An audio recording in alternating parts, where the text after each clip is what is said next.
Good morning. I hope you had a good night's rest and I hope you well. Um, Today I'm going to speak out of as the Holy Spirit leads me. Um, when you found the Father and you are born again and you search the truth of Jesus, for then you grow within Him. He gives you revelation. You bring the word to people, for the Scripture says, "Go and make disciples of men." And then you search, and then you get revelation. At the end of the day, why are we doing that? God is structure. His order. Nothing He does without intent to the good for us. So, when I come and I give you a message, when I speak it, I'm the first to hear it. So, it goes to my heart plate. By hearing comes believing. So, let's go to Shadrach, Meshach, and Abednego. In their time, they had to call the king.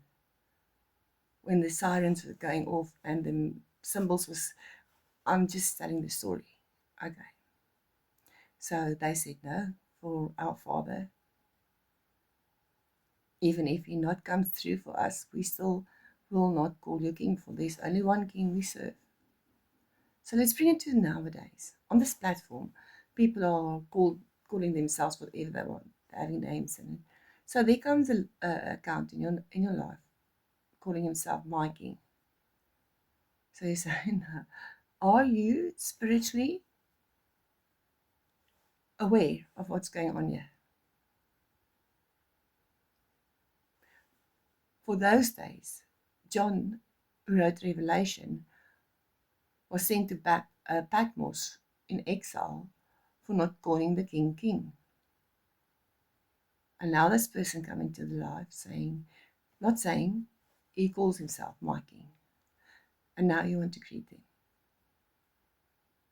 What you going to do? Are you calling him by that name or asking him for his biological name? Okay, that's the first one.